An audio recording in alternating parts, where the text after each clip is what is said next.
Yu-Gi-Oh! Is a game about collecting cards. Everyone knows it, but everyone also has different ways of going about it. Most people skip buying packs entirely, jumping straight into secondary markets in order to just buy the cards they need, and I'm guilty of the same thing. Others buy only sealed products, living and dying on the luck of the draw. Some people are lucky, some are smart, but I am neither of these things. In this series, I'll be fusing poor luck with worse financial decision making, with the full intention of ripping off Nim Nim and Revs. This is Yu-Gi-Oh! Restart, a sealed-only, extreme budget challenge. Let's run down the rules for this challenge. Every week I get $25 that I can spend on any sealed product. All tournament winnings must go back into the deck. So let's say I win $10, I must use that on more packs for the deck. There is the possibility of winning more packs, like OTS packs, but anything that I pull from them must be used in the deck or put aside.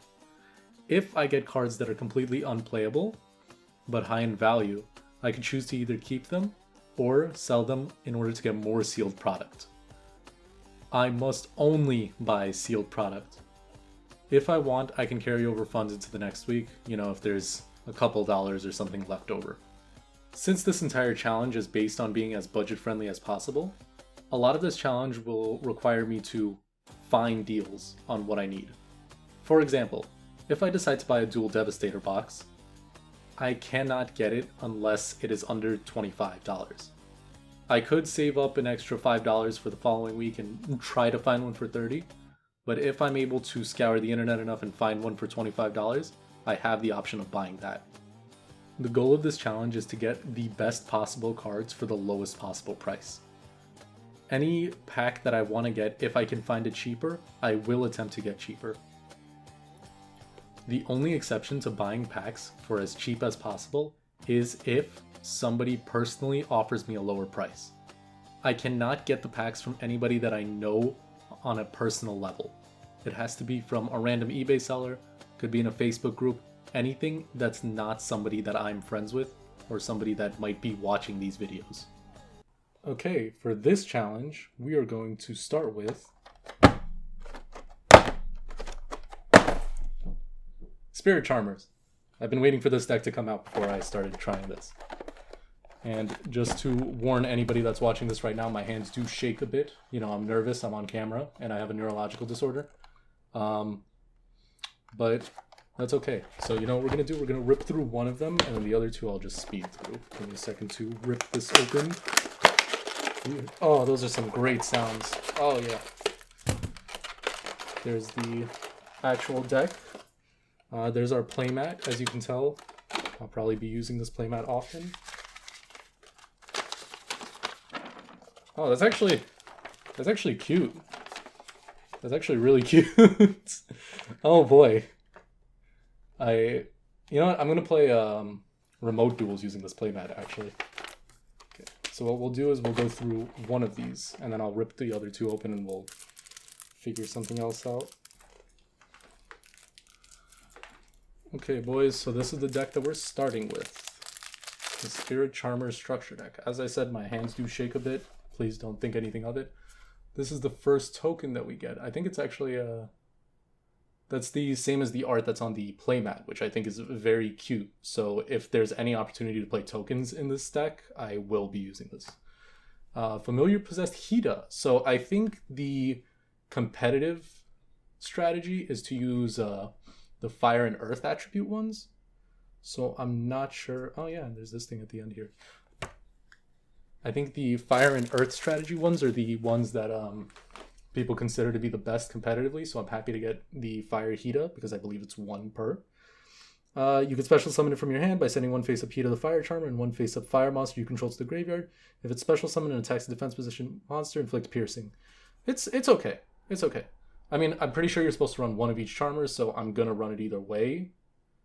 But let's see what we could do here. Awakening of the Possessed Nefarious or Archfiend. Pretty sure they all have the same effect where you send a spellcaster and then one monster of the same type as this, or same attribute, so it would be an Earth. And then when they're special summoned, they get some effect. And when they hit the graveyard, you get to add a Possessed card to your hand. So for this one, I'm pretty sure it's when this card's special summoned, you can special summon one level 4 or lower monster from your graveyard, but negate its effects. This is probably a 3-of. This is a great card, and there's no reason not to play this card. Awakening of the Possessed Greater Inari Fire. Same effect as the other one. You send a fire monster instead. These can special summon from the deck. That's the interesting thing about these. And I really, really like that mechanic, and I was hoping they would add it, and they added it a lot sooner than expected. So this one, when it's special summon, inflicts burn damage. So this is played no matter what. Grand Spiritual Art Ichirin. So this is one of those weird, this is a really weird effect. It's like negate the first monster effect if you have a spellcaster. Then during the main phase, you reveal a spellcaster and then add a monster with the same attribute with a specific amount of attack and defense. It's very weird. I don't know if I'm going to be playing this card. I think the art's very nice, but I don't know how viable it is in competitive play, so I don't know what I'm going to do with this. This is pretty much the pile of cards right here that I'm going to be using no matter what. Don't know about the token. I would love to use the token, but we'll see what we can do. Spirit Charmers. This card is bonkers. This card is the sole reason that probably the first thing after the structure deck that I need to open is maximum gold just to get a call by. Because if you get ashed while you use this card, then your entire deck's... Well, your entire deck's not done, but you pretty much get a -2. This card is really good, and you need to have it activated. This is definitely a 3 of. Possessed Partnerships, which I actually get 2 of. Special summon 1 spellcaster with 1500 defense from your hand or graveyard in an attack position or face down defense position. Then if you control monsters with 2 or more different attributes, you can destroy 1 face-up card on the field. You can banish this from the graveyard, then target a possessed continuous spell/trap in your graveyard, place it face up on your field. This actually is not bad. Not sure. I mean, if there's no other options, I will be running this card, but I'm not sure about that. So for now, I'm going to put that over here next to Ichirin. Next, we got the Charmer cards. I don't think any of them are necessarily that good. They all have flip effects. As much as I love them, I don't think you're really supposed to run them. So, I'll consider everything later. I'll read over all the effects and put together a deck. Nefarious Archfiend, Eater of Nefariousness. One of my favorite cards ever by name. You can only control 1 Nefarious Archfiend, Eater of Nefariousness. If you control a spellcaster monster, you can special summon this card from your hand. Once per turn during your opponent's end phase, if this card is in your graveyard, you can target 1 face-up monster you control, destroy it, and if you do, special summon this card. This card would probably work really well, especially obviously with the the other card, but let's see where this goes. Gigabyte, you can only control 1 Gigabyte. If you control a spellcaster, special summon this card from your hand. When this card is destroyed by battle or card effect, it's sent to the graveyard. Special summon a monster with 1500 attack or 200 defense. And Ari Fire, pretty sure it's the same thing. During next standby phase, after this card was destroyed by a card effect, special summon it from your graveyard. This card's, it's alright, I guess. Ranryu. If this card is destroyed by battle or card effect, it's sent to the graveyard. Target a monster with whatever. Fairy Tail Sleeper and Fairy Tail Rella are useless in this deck. I'm not going to run them. Fairy Tail Luna is going to be a 3 of. I need to run this card. When it's normal summoned, add 1 spellcaster with 1850 attack from your deck to your hand. That is every familiar possessed card. I need to run Fairy Tail Luna. It's not even a question. Witchcrafter Golem Aruru, I don't know, maybe as like a hand trap option. It bounces, you special summon it when a card is targeted. I'll consider it. Dark Doriado, no. Witch of the Black Forest, no. Effect Veiler. We are getting 3 Effect Veilers to start off. Denko Sekka, possibly. I don't think so, but possibly. Secret Village of the Spellcasters, unnecessary. Awakening of the Possessed. You know what? I actually don't know this one, so let's read it. Monsters you control gain 300 attack for each different attribute you control. Charmer and familiar possessed monsters you control cannot be destroyed by card effects. If a spellcaster type monster is normal or special summoned with 1850 original attack or normal summon, draw 1 card. This, with Possessed Partnerships, might make sense to run. So I'm going to put it over here off to the side. I'm thinking with the recursion from Possessed Partnerships, I'd probably only run 1 of these, but we'll see what we can do. Put this away. Don't need that. Book of Eclipse. No. No, I'm good. Twin Twisters, and it's miscut. I just realized, are all these cards miscut? Yeah, they are. Twin Twisters, definitely. I'm going to put it in the Effect Veiler pile over here. Dark Ruler, no more. It's probably going in the side. Like, not even a question. It's a great card. Unpossessed. Charmer monsters you control cannot be destroyed by battle. If a familiar possessed monster you control attacks an opponent's monster, it gains 800 attack during damage calculation only. If a monster you control is destroyed by battle or card effect while this card is already face up in your spell and trap card zone, you can special summon one spellcaster type monster with 1500 defense from your deck, whose attribute is different from at least one of those destroyed monsters' original attributes on the field. This is a mouthful. In attack position or face down defense position, you can only use this effect if unpossessed once per turn. I don't know. It seems okay. Maybe I'll run it. I'll put it in the maybe pile. The spiritual arts, they're garbage. You don't run these cards. Metaverse, if I was running a field spell, which would be the, whatever it's called, then I would run this, but I would rather run, the other option. D-Barrier, I don't know, maybe. Solemn Warning's probably going in the maybe pile. And you need one of each familiar possessed. So, there we go. Don't need another Hida, obviously. I just knocked over the deck box that I'm going to be using for this. Doesn't matter. I'm going to pop open 2 more boxes of this, and then I'll get back to you. Okay, and here we are with the finished deck list. Let me get these out of the way. And this is pretty much what we're going to be running for the first little play test. The ratios are garbage. Know that right now. I'm not here to win right off the bat using this deck. This is just a little showcase to see what I think the deck is missing. I haven't tried anything out yet. I know what the cards do, but let's just do this. First, one of each familiar possessed. It's kind of obvious. Can't run it without these. I would have liked, an Earth Ultra Rare one, but I'm not going to keep opening these boxes. Or maybe I'd be willing to replace one, but this is supposed to be budget mode Yu-Gi-Oh!, so I'm not going to do max rarity here. Triple Nefarious or Archfiend. Not sure how that's going to work out. I personally like it, but, we'll see how it goes. But this is what I'm hoping will work out. Triple Nefarious Archfiend. It's Nefarious Archfiend. I don't know what you expect me to do. It's a very good card in and of itself, so there's nothing else necessary here. Double Awakening of the Possessed, Greater Inari Fire. This is just that extra little bit of burn damage. The deck doesn't have a great win con right now. Pretty much has no negates or anything. So this, I hope, will be enough to do something. Double of Regular Inari Fire. This is kind of deck filler. I think once the deck starts moving into its own, I don't need to run this card anymore, but for now, I'm keeping it. Triple Fairy Tale Luna. This card is like a must-have. I think if I continue with the Charmer deck, because there's a very good chance that as I continue pulling more and more cards, I might move into another deck. As long as the deck stays Charmer, Fairy Tale Luna is absolutely mandatory.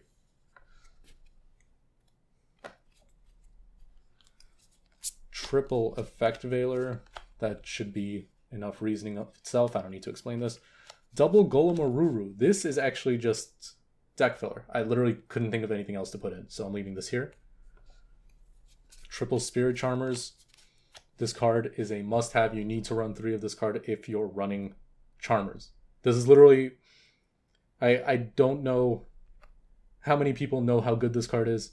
Like I said, we need to get called by just to work with this.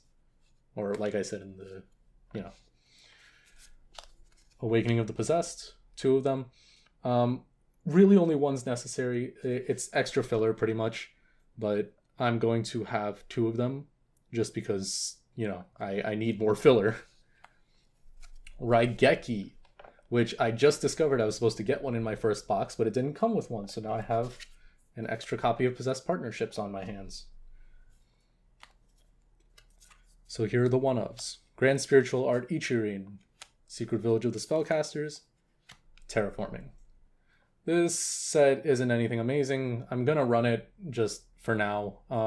Gonna drop this, gonna drop this, gonna drop this. None of these cards are that amazing, but it is what it is. Triple Possessed Partnerships. I'd like to run the 4th one, but that's just not allowed here.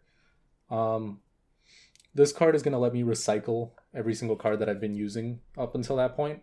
I don't think it's going to get too much use, but it's a good card for now. And maybe if we pull for Foolish Burial Goods later on, if I end up going the maximum gold route, Foolish Burial Goods with this would be very good. Triple Solemn Warning, simple enough, need more filler.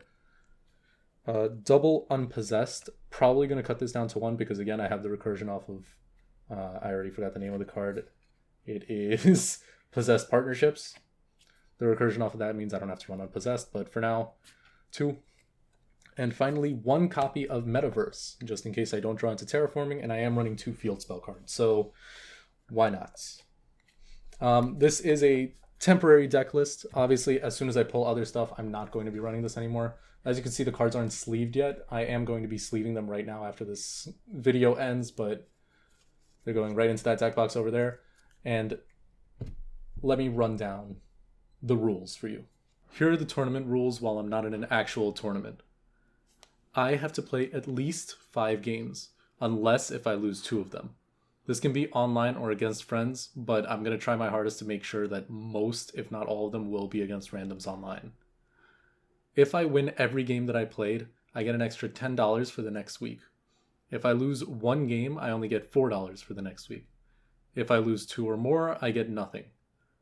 An opponent that leaves or gives up in the first game counts as a win, but if it happens more than twice, I have to play an extra match, which means 6 games, and I have to win all of them. These rules are based on my locals, where every week they would have a $10 tournament for first place and $4 for second place. It was always free to enter, so, as a budget player, it made the most sense for me to enter, and I'm going to kind of devise these rules around it.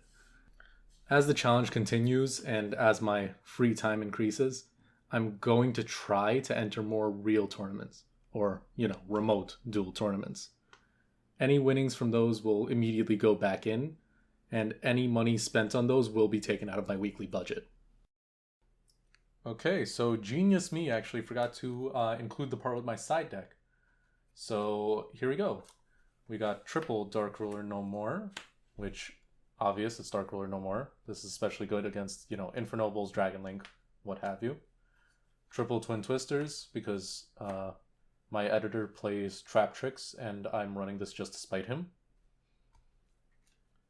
Triple Book of Eclipse, which, I kind of said ew in the original viewing, but I read over it and I feel like I confused it with a different book because there's literally like 20 of them. But flipping all of your opponent's monsters face down, not a bad trade-off, especially if you're going second. Triple Denko Sekka, again, just despite every Trap Tricks player in the world. Most likely, if I'm going to be entering online tournaments, I'm going to be dropping the Denko Sekka because it's not the best. I'd rather run like Triple Nibiru if I start opening Maximum Gold or something like that. And Triple D-Barrier, which, if you're running against a Synchro, Xyz, any kind of those decks, this is going to be very helpful, and I completely forgot to put it in earlier. But that is the side deck, so let's move on to some duels. Game 1, I'm up against my friend and editor, who is helping me work on this video. We win the dice roll, so we go first against Witchcrafter Dogmatica. We pop up with Spirit Charmers, which goes into Area to Hand, and a set Possessed Partnerships. We normal summon Area and summon Archfiend, which gets us the special for Nefarious or Archfiend, which allows us to bring back Archfiend instead of Area for some reason. And we set another Spirit Charmers and pass. My opponent goes into Extrav and summons a Pitore, which gets a Madame Vere, which really can't do much because he can't really negate any of my monsters, so it's a very bad matchup for him. On end phase, I just use Spirit Charmers, which gives me Awakening set and Hida in hand. We draw a second Awakening off the first one, which gives each of my monsters 1800 bonus attacks and a free pop off of Possessed Partnerships. Ladies and gentlemen, first game, and we get the OTK. Game 2, my opponent starts with another Extrav, which goes through because it's not like we have any hand traps. Off the reasoning, I call 8 and he gets a free Ecclesia on board and Fleur-de-Lis to hand. He can't really do much though because he can't negate or do anything because I don't have any extra deck monsters, so the Dogmatica engine is kind of pointless against my deck. I blast off with Spirit Charmers, which sets Awakening and gives me a win to hand. My 2150 win takes down Ecclesia and we lock him out of spell cards and pass turn. He has no options because of Secret Village and just passes. Then we pop off with another Spirit Charmers, getting Area and getting Possessed Partnerships. I summon Luna and hope to chain block the Luna Search because I'd rather have something besides another monster, which gets Gamut, giving us our third Possessed Partnerships and a free pop along with a 600 attack boost to all my monsters. At this point, he taps his deck and we get our first match win, 2-0. Now going into a real game against, he's running his Trap Tricks while I am running my Charmers, obviously. The main goal here is to try to keep monsters on the field that have over 2000 attack just due to the fact that Trap Tricks have the habit of running the Utopia double package. He does immediately get Iron Dragon to Yamaton into Myrmelio into Sarah, but I guess he realized that I might have some kind of interruption for his Utopia double, so he decided not to immediately go into it. He obviously continuously pushed traps over and over, constantly popping cards during my turn, special summoning Myrmelio, special summoning Lancia, just completely, sorry, not Lancia, Moral Attack, completely destroying my field. I managed to get a good amount of damage off, but it is still a very difficult deck to play against for my deck. I did what I could to try to build a board that he can't really get rid of, but I made the mistake of actually getting rid of my Fairy Tail Luna, which would have been a game-winning card for me. Immediately afterwards, he just needs to go into special summoning as many cards as possible because he already cleared my entire field, so I am pretty much just screwed. And as soon as I saw him use the Gravediggers on my Effect Veiler, I just realized, you know what, this game's over. He popped my entire field, which was pretty impressive. I tried to put Awakening of the Possessed onto the board, hoping that I would draw into something good off of that, and maybe risk it, but I end up drawing another Awakening of the Possessed, so completely pointless. Literally nothing I could do in that situation. I go in to attack Sarah, but it doesn't really do anything. He still has 550 life points left, and I just cannot burn him for that extra amount, which is exactly what I was going to do. I accidentally used Ichirin because this was actually a test game, but you know what? A loss is a loss. I did not expect to win. Match 3, I am up against Gimmick Puppets, which I do not know anything that they do, but just to be safe, I decide not to blow my Spirit Charmers right off the bat. I decide, it's not worth getting ashed. I set up a very small board of Inari Fire and win, and then let my opponent play. He goes Allure into banishing his Dreary Doll, and then just setting a card and passing. I don't know what any of them do, but I discard, decide to set one, add Asa to hand, and then get the draw of Awakening of the Possessed. I go into battle, and I didn't know what Phantom Puppet did, but it didn't really matter because I destroyed his monsters anyway and attacked directly. At that point, I just continued to kind of swarm to see what I could do. And yeah, there's not much to this game. My opponent, I guess, bricked pretty hard. I don't really know how Gimmick Puppets work, but they seem kind of gimmicky. They did not work out very well. I decided to just try to stop every single thing that he did, and it eventually worked out. When I saw him summon, I went straight into Solemn Warning off the number 15, I believe that is, and he had nothing left, and I continued to pop off for some reason because I am an idiot, and I need the glory. But it was my game, and then right afterwards my opponent rage quit, so match 3 is mine. We're 2-1, boys. Let's keep going. Match 4, I genuinely never found out what I was up against. I was guessing it was Trap Tricks just due to the fact that he was running a Shade Brigantine, but the guy bricked pretty hard. He only drew into trap cards. He chained Imperial Order to my Terraforming, but chaining Spirit Charmers allowed me to still get the Search, and I had no other spell cards to activate. At that point, it was really just as simple as get monsters, attack, get monsters, attack. I did see him pull out a small artifact engine. I don't know if the deck might actually be an artifact deck, but the guy drew straight into trap cards. I don't think he drew anything except trap cards, and he just could not play the game, and right after that, he also left. So, you know what? We're going to take the win, 3-1. At this point, we are 3-1, so we need at least one more win just to get $4 for the following week. In this following game, we get to go first, and I go into Luna, which allows me to search, special summon the Inari Fire, and prevent my opponent from activating spell cards, which works wonderfully because he actually had a Raigeki in hand. At this point, I had no idea what he was running. It was some kind of fish, totally awesome turbo deck that just relied on special summoning as much as possible and getting some kind of weird level 7 Coelacanth, whatever it's called, to special summon as many fish monsters from the deck as possible, and he immediately surrendered as soon as I saw him that. Game 2, I was not going first, so the guy got to pull off his entire weird fish turbo combo. He went into Dugaris, which allowed him to special summon back his Coelacanth. The Coelacanth lets you special summon as many fish monsters as possible, of which he used 2 of them to make Bahamut Shark, and then used another 2 to make another Bahamut Shark, and just special summon Totally Awesome, which gives him 2 Omni Negates. I don't think it's the best deck in the world, but for the hand that I currently had, it was pretty much it. There was literally nothing I could do. I drew into all trap cards, Golem Aruru, and a level 5 monster, so I just had an unplayable hand. Game 3, we sided in D-Barrier, which would eventually come in handy when I set up a pretty good board of trap cards that are just meant to completely stop my opponent from playing the game. And then he drops a Harpy's Feather Duster, and the game's over, and sorry, we don't get any money for the next week. I did attempt to keep the game going with D-Barrier, but it is just not enough. I stopped him from going off with Xyz, but with just one monster on the board and then getting a single draw, that's not enough to win the game, so... So we ended up leaving off at 3-2, which doesn't give us anything money-wise, but it does give us experience. At this point, I think I'm starting to get the hang of the deck, and I actually like it, and I feel like it'll get more and more comfortable as I keep playing. I do have a few ratios that I need to play around with, but I'm going to save that until after my next opening to see if maybe we could drop a few of the garnets, something like the Awakening of the Possessed monsters, and maybe have a few more easily summonable monsters, like maybe adding in Ranryu or Gigabyte, or Gigabyte, or Gigabyte, or whichever one it is. Revs actually made a video while this video was in the process of being edited about making a deck using 3 of the Charmer structure decks, and I think he's pretty reliable, at least from his track record, so I'll be sure to take some pointers. At this point, we just need to think about what we need to prioritize in terms of pack opening to improve the deck.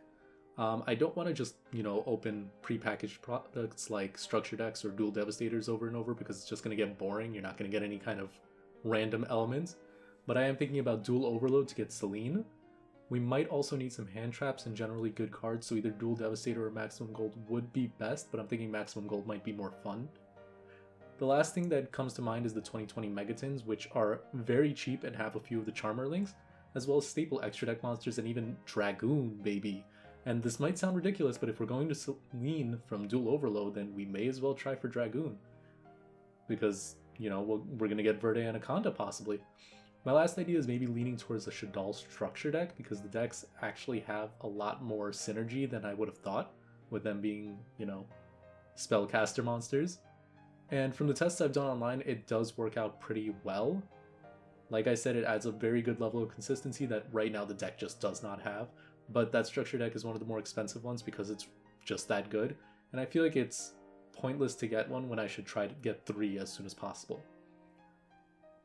All that's left is to say thank you for watching the video. We spent a month making this video between my editors and my schedules and due to COVID restrictions.